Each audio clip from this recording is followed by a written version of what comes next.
Hello दोस्तों, आज हम लोग इस वीडियो में सीखेंगे कि √3 या √2 या √5 या √7 एक अपरिमेय संख्या है, कैसे सिद्ध करें।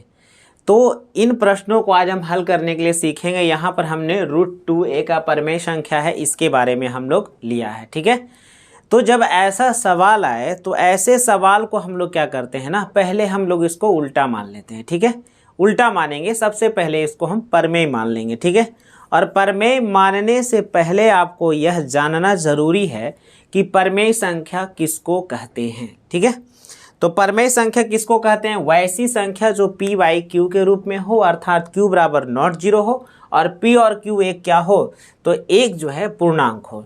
तो यहाँ पर देखो ध्यान से, यहाँ पर जैसे मैंने लिखा यहाँ पर 25 और बटा यहाँ पर हमने लिखा 30 लिखा। ठीक है, 25 बटा 30 लिखा।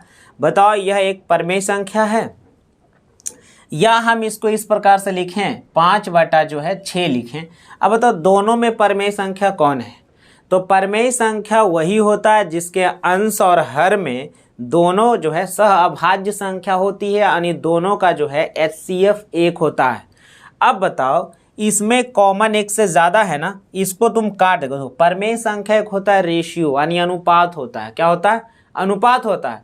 उसमें सिर्फ और सिर्फ एक ही कॉमन होना चाहिए, 1 होना चाहिए। कितने होनी चाहिए? 1 होनी चाहिए। 1 से अलावा कोई और संख्या गुणनखंड के रूप में आ जाए तो वह संख्या परमेय नहीं होती है, वह एक भिन्न संख्या होती है। क्योंकि परमेय संख्या हमेशा क्या होता है, उसका हमेशा HCF एक होता है, अंश और हर का। तो यहाँ पर देखो, इसको हम परमेय संख्या नहीं कह सकते हैं, यह एक भिन्न संख्या लिखा हुआ है। ठीक है, अब इस संख्या को जब हम काट लेंगे, 5 से काटेंगे, इसको भी 5 सके 30। अब 5 बटा 6 जो आएगा वह परमेय संख्या है, क्योंकि परमेय एक प्रकार का रेशियो होता है। एक प्रकार का क्या होता है? रेशियो होता है, इसीलिए। ठीक है, तो यहाँ पर देखो ना, इसमें भी इसका गुणनखंड तोड़ो तो एक ही मिलेगा, इसमें भी एक मिलेगा, लेकिन इसमें एक गुणनखंड 5 है तो इसमें भी एक गुणनखंड 5, इसमें भी देखो 5 है और इसमें भी 5 है। बोलो, 5 बटा 6 तो है ये था, एक एक तो दोनों में है, लेकिन इसमें एक गुणनखंड 5 है, इसमें भी 5 है, यानी एक के अलावा किसी और संख्या से कट रहा है ना, तो इसीलिए यह परमेय संख्या नहीं होगा, एक फ्रैक्शन है, यानी एक भिन्न होगा। ठीक है, अब यहाँ पर देखो क्या, यह भिन्न है लेकिन यह परमेय है, क्योंकि परमेय रेशियो होता है। क्या होता है? रेशियो होता है। तो यहाँ पर आइए ध्यान से, यानी आपको यही साबित करना है, और ये साबित करने के क्रम में यदि इसका एक गुणनखंड कोई अलग आ जाए, समझें, तो वो क्या हो जाएगा? परमेय संख्या। देखिए ध्यान से, नहीं होगा, यानी परमेय संख्या नहीं है, एक गुणनखंड ज़्यादा इसमें। तो यहाँ पर हम लोग लेंगे, यहाँ पर हमने 1 लिखा और एक संख्या हमने √2 लिया है, और इसी प्रकार से √3 √5 √7 इसी प्रकार से आप साबित कर सकते हैं। तो चलिए आपको, और यह जो है मैं आपको साबित किया हुआ आपको कॉपी में, यानी बोर्ड एग्जाम के कॉपी में यह सवाल हम किस प्रकार से लिखेंगे वो भी आपको हम बताएंगे। ठीक है, तो चलिए यहाँ पर वीडियो के अंत में बताएंगे। तो चलिए यहाँ पर हम लोग लिखना शुरू करते हैं, इसको हल करना शुरू करते हैं। आइए, हल करने में सबसे पहले हम लोग देखेंगे कि यहाँ पर हमें सवाल दिया गया √3 एक अपरमेय संख्या, तो इसको हम लोग परमेय मान लेते हैं। ठीक है, तो लिखेंगे माना कि √2 एक परिमेय संख्या। कौन संख्या है? √2 एक परिमेय संख्या है। √2 एक क्या है? परिमेय संख्या है। हम लोग मान लेते हैं क्या परमेय है, सिर्फ साबित करना तो उल्टा मान लेंगे। तो मान लिया कि एक परमेय संख्या है। अब बताओ, कोई भी संख्या यदि परमेय होती है तो √2 जो होगी वह p बटा q के रूप में होगी, p बटा q के रूप में होनी चाहिए, है ना। और यहाँ पर p और जो q है ना, p तथा q जो है क्या है? तो एक p तथा q एक सहअभाज्य संख्या। कौन अभाज्य संख्या? सहअभाज्य संख्या है, सहअभाज्य संख्या है। ठीक है, सहअभाज्य संख्या है। क्लियर है ना? q = नॉट जीरो है। क्लियर? तो ये हम इस प्रकार से, ये हम साइड में लिख देंगे कि p और q जो है सहअभाज्य, यानी p और q के बीच में कोई दूसरा गुणनखंड नहीं, सिर्फ 1 है। क्या है? 1। सहअभाज्य संख्या उसी को कहते हैं जिसका HCF 1 होता है। ठीक है, अब इसको जबरदस्ती हम परमेय माने हैं तो रूट को हटाने की कोशिश करेंगे। तो आ जाओ ना, रूट को हटाने की कोशिश करते हैं। तो लिख देंगे दोनों तरफ वर्ग करने पर, ध्यान देगा। ठीक है, दोनों तरफ वर्ग करने पर, क्या करने पर, वर्ग करने पर, वर्ग करने पर दोनों तरफ स्क्वायर कर देंगे, ठीक है। तो स्क्वायर करेंगे तो रूट 2 का इधर क्या होगा स्क्वायर, इस प्रकार से हो जाएगा रूट 2 का स्क्वायर। इधर स्क्वायर करिएगा तो p पर स्क्वायर होगा और बटा q पर, दोनों पर स्क्वायर हो जाएगा ना। यानी करने के बाद हमें आएगा ये स्क्वायर रूट, तो ये खत्म हो जाएगा, यानी सिर्फ हमें बचेगा 2 और इधर बच जाएगा क्या, तो हमें बचेगा p स्क्वायर बटा q स्क्वायर, p स्क्वायर बटा q स्क्वायर बचेगा। अब यहाँ पर क्या करो ना, q को इस पर लाओ और इसको इधर ले आओ, ठीक है, दोनों अदला बदली कर लेते हैं, ठीक है। तो यहाँ पर q को हम लाएंगे तो यहाँ हो जाएगा q स्क्वायर बटा, यहाँ हो जाएगा p स्क्वायर और बटा नीचे 2 नीचे लाएंगे तो 2 इधर हो जाएगा। इसको इक्वेशन 1 कह दीजिए, ठीक है। अब यहाँ देखो p स्क्वायर बटा 2 है। फॉर एग्जाम्पल आप ले लो कि 8 का स्क्वायर है, नीचे आप 2 से भाग दे रहे हैं, तो 8 का स्क्वायर 8 64 होता है, 2 से काटेंगे तो 32 बार में आपका कहानी खत्म हो जाएगा, ठीक है। अच्छा दूसरा अगर ले लो, अगर 8 का तुम स्क्वायर लिया, सिर्फ 8 ही लो, भागा 2 से 2, तो 2 चौके कटेगा, 4 बार में खत्म। यानी आप कह सकते हो ना कि 2 जो है वह 8 के स्क्वायर को भी काट सकता है और यह 2 जो है वो 8 को भी काट सकता है ना, काट सकता कि काट दिया, समझे कि नहीं। तो यहाँ भी उसी प्रकार से करेंगे ना, 2 जो है वह p स्क्वायर को विभाजित कर रहा है, 2 जो है वह p स्क्वायर को काट रहा है और 2 p को भी काट सकता है, कितने बार में, तो q स्क्वायर में। क्लियर आ रहा समझ में। 2 जो है p स्क्वायर को काट सकता है, p स्क्वायर के स्थान पर कोई भी नंबर हो सकता है, और यह 2 p को भी काट सकता है। यानी हम यहाँ पर लिखेंगे कि इसीलिए यहाँ से हमको प्राप्त हुआ 2, या तो हम ऐसे लिखेंगे कि p स्क्वायर को 2 पूर्णतः विभाज्य करता है, पूर्णतः क्या करता है, विभाज्य करता है, पूर्णतः विभाज्य करता है। ध्यान से देखिएगा कहीं मेरा भी लाइन न छूट जाए, p स्क्वायर को 2 पूर्णतः विभाज्य करता है, ठीक है बात है, q स्क्वायर बार में काट दे रहा है। तो यहाँ से कह सकते हैं ना, अतः p को भी 2 विभाज्य कर सकता है ना, विभाज्य कर सकता है, विभाज्य कर सकता है, विभाज्य कर सकता है। बढ़िया से, यानी p को भी देखो, यहाँ से 8 स्क्वायर को तो काट ही रहा था, अब 8 को भी 2 काट सकता है ना, तो p स्क्वायर को 2 काटा और p को 2 विभाज्य कर सकता है, यानी दोनों का स्क्वायर को विभाजित कर सकता है और p को भी विभाजित कर सकता है। क्लियर है। अब यहाँ तक तो हम अभी जानते हैं, स्टेप 1 आए हैं, सिर्फ हम p के बारे में देखे हैं कि p में जो है ना 2 गुणनखंड है, यानी हम लिखेंगे p में क्या एक उभयनिष्ठ बच जाता है 2, यानी इसमें भी 2 हमको मिल गया ना। अब q में भी हम देखते हैं जबरदस्ती करके, तो p का हम कुछ वैल्यू मान लेते हैं, ठीक है। यहाँ पर हम लिखेंगे पुनः माना कि p बराबर 2k या तो 2x है, कुछ भी मान लीजिए, p बराबर 2k मान लीजिए, 2x मानिए, 2y मानिए, कुछ भी मानिए। यहाँ पर आपको रूट 2 है तो 2 ही लेके चलना है, रूट 3 रहता तो 3k मानते, रूट 5 रहता तो 5k मानते, रूट 7 रहता तो 7k मानते। आ रहा समझ में। ये हम अपना कंसेप्ट घुसा रहे हैं ना, जबरदस्ती कर रहे हैं कि नहीं यह एक परमेय संख्या है, जबरदस्ती इसमें अपना कंसेप्ट घुसेड़ ले हैं। अब वही घुसेड़ने के बाद पता चलेगा कि यह परमेय नहीं है ना, परमेय नहीं है, सॉरी। तो यहाँ पर देखो p बराबर 2k हम मान लिए, ठीक है, रूट 2 है तो 2k माने। अब देखो इनसे p का मान समीकरण 1 में देने पर, तो p का मान समीकरण 1 में हम दे देते हैं। समीकरण 1 हमारे पास यहाँ पर दिया गया, यही है ना। तो आ जाओ यहाँ पर हम लोग लिख लेते हैं q स्क्वायर बराबर है ना p स्क्वायर बटा कितना है जी 2 दिया हुआ है ना।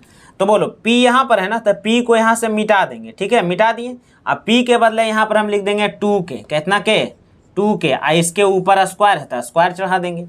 तो ये हम यहाँ पर रख दिए मान, ठीक है, मान को रख दिए। अब यहाँ पर से आ जाओ q स्क्वायर बराबर, इसको स्क्वायर कर दो तो 2 दूना 4k स्क्वायर हो जाएगा, और नीचे हो जाएगा आपका 2 का 2 ही रह जाएगा।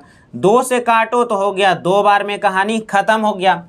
अब आ जाओ इधर हम लोग लिख लेते हैं, ठीक है। इधर आ जाते हैं थोड़ा सा, है कि नहीं, इधर नीचे जगह नहीं बच रहा है तो हम लोग इधर ऊपर की ओर आ जाते हैं, ठीक। जरा गौर से बढ़िया से देखिएगा, ठीक है, समझे कि नहीं, समझना बहुत जरूरी है, एगो एग्जाम में रहता ही है।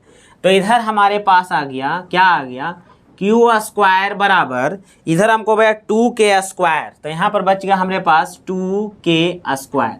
अब यहाँ से देखो ध्यान से, कुछ मत करो, उधर 2 है गुना में, तो इधर आएगा तो क्या हो जाएगा, भाग में आ जाएगा, तो हो जाएगा q² और बटा नीचे 2 हो जाएगा, बराबर इधर बच जाएगा k², इधर डिवाइड में चला आएगा, नीचे आ गया ना। तो इसी लाइन को आप सीधा करके लिख दो, इसीलिए k² बराबर q² और बटा 2। अब यहाँ भी देखो ससुरा फिर से वही आ गया, नहीं आ गया, q² बटा 2, यानी 2 जो है q² को काट सकता है k² बार में, ठीक है। और ये 2 जो है ना, ये q² को काटा, तानी हो ना हो ये 2 q को भी काट देगा, काटेगा कि नहीं काटेगा, वही बात आ गया। तो यहाँ से इसीलिए लिख देंगे q² को 2 पूर्णतः क्या करता है, पूर्णतः विभाज्य करता है, पूर्णतः क्या करता है, विभाज्य करता है, पूर्णतः विभाज्य करता है। तो इसीलिए लिख सकते हैं ना, इसीलिए है ना, q को भी 2 माने 2 है ना विभाज्य कर सकता है, 2 विभाज्य कर सकता है। अब जरा से देखिए स्थिति नंबर यानी स्टेप नंबर 1 में 2 p किसको भेद कर रहा था, p को कर रहा था, और स्थिति नंबर 2 में 2 जो है q को डिवाइड कर रहा है ना, काट रहा है कि नहीं काट रहा है, यानी हो ना हो तो यहाँ से लिख सकते हैं अतः p तथा q का उभयनिष्ठ गुणनखंड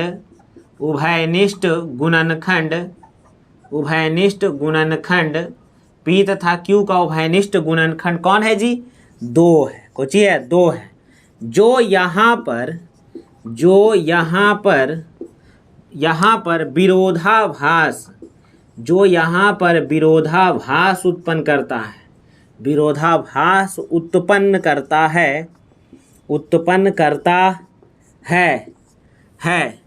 इसलिए हमारा मान्यता गलत है, कुछ ही है, हमारा मान्यता गलत है। अतः √2 एक अपरिमेय संख्या होगी।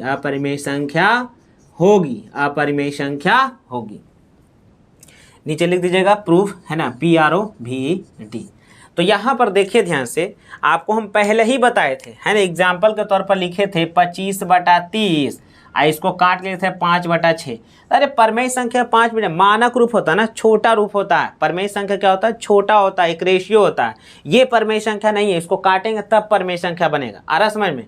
तो उसी प्रकार से देखो, इसमें कोई गुणनखंड नहीं, सभाज्य था, एक था इसमें गुणनखंड, लेकिन इसमें अगर गुना करके देखा जाए तो ऊपरों 5 नीचू 5 है, 5 से दोनों कटेगा। तो यहाँ भी देखो P में भी 2, Q में भी 2 मिला, और P में भी कितना मिला, 2 मिला, तो एक ना आना चाहिए था, 2 मिला, एक फालतू संख्या मिल गया ना, तो इसीलिए √2 एक क्या है, तो √2 एक अपरमेय संख्या है। हमने जबरदस्ती किया था इसको परमेय मानकर, है ना। तो इस प्रकार से आप बोर्ड एग्जाम में लिखना है, ठीक है। अब बोर्ड एग्जाम के कॉपिया में कैसे लिखना है, तो हम अभी कॉपी का आपको वीडियो हम आपको दिखा रहे हैं कि कॉपी में कैसे लिखिएगा, ठीक। यहाँ पर √2 है तो यहाँ पर √3 है, सब जगह जहाँ पर 2-2 माने हैं वहाँ पर 3-3 मान लीजिएगा। यहाँ पर अगर √5 है तो सब जगह √5 करके बना सकते हैं। यहाँ √7 रहेगा, सब जगह √7 करके बना लीजिएगा। यही एक प्रश्न है जो थोड़ा सा लंबा जाता है, इसको शॉर्ट में भी बनाया जाता है, लेकिन आप यही रूल को फॉलो करिए, ज़्यादा बेटर रहेगा, एग्जाम में अच्छे नंबर आएंगे, है ना। आपको समझ में आ गया होगा तो वीडियो को लाइक करें, शेयर करें, है ना, चैनल को सब्सक्राइब कर लें। तो आइए आपको एग्जाम में किस प्रकार लिखना है, हम एग्जाम के कॉपी आपको दिखा रहे हैं कि एग्जाम में कैसे लिखना है, बिल्कुल बोर्ड एग्जाम का ही कॉपी आपको दिखा रहे हैं, ठीक है ना। हड़बड़ाइएगा नहीं, आपको बोर्ड एग्जाम का कॉपी आपको दिखा देते हैं, है ना। तो देखिए दोस्तों, इस प्रकार से क्या होता है कि मैट्रिक या इंटर का जो है कॉपी इसी प्रकार से होता है, ठीक है। इस कॉपी में भी आपका फ़ोटो रहेगा, ये देखिए 2021 का ही है, यहाँ पर आप देख सकते हैं, यहाँ पर देखिए परीक्षा 2021 10वीं है, ठीक है ना। तो ये जो कॉपी उन लोगों के लिए होता है कंपार्टमेंटल, यानी जो फेल कर जाते हैं, इसीलिए उसमें फ़ोटो इसमें नहीं दिया गया है, समझे कि नहीं। लेकिन आप जब हैं क्या करेंगे, एग्ज़ाम में आप जाइएगा देने के लिए, तो वहाँ पर ये जो है कॉपी आपको इसी प्रकार से रहेगा, ठीक है। यहाँ पर आपका फ़ोटो रहेगा लगा हुआ। तो आइए इसी में हम लोग किस प्रकार से लिखेंगे √3 है ना, इसमें नंबर दिया जाता है। यहाँ पर देखो, जैसे हमने ये सवाल लिया है √3 एक अपरिमेय संख्या है, ठीक है।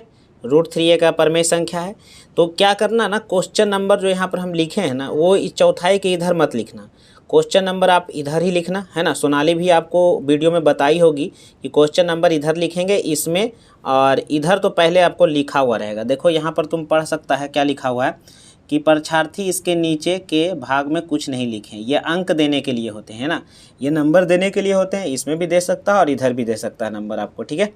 तो ये देखो हम √3 को हम ये साबित कर दिए हैं। तो इसमें आप देखो किस प्रकार से लिखें। आप कोई विद्यार्थी कहेगा कि क्या इस प्रकार से पेंसिल करके लिख सकते हैं, क्यों नहीं। आपके कॉपी में जगह जो है ज़्यादा आपका जा रहा है, तो इस प्रकार से पेंसिल से आप ऐसे बीच में आप लाइन करके डिवाइडर लाइन खींचेंगे और इसको इधर लिख सकते हैं आप। और राइटिंग बिल्कुल आपका बढ़िया होना चाहिए। ये सब जो निशान आप दिए हैं ये सब बिल्कुल बढ़िया से होना चाहिए, ठीक है। इतनी अच्छी से तैयारी करो कि वहाँ पर सजाने के समय में कोई ज़्यादा समय हमें ना लगे, ठीक है। तो यदि हमारा वीडियो आपको पसंद आया होगा तो चैनल को सब्सक्राइब करें, लाइक कर जरूर करें, ठीक है। और कमेंट में हमें ये ज़रूर बताना कि ये वीडियो हम आपके लिए बनाए हैं तो ये कैसा आपको लगा, ठीक है। Thank you.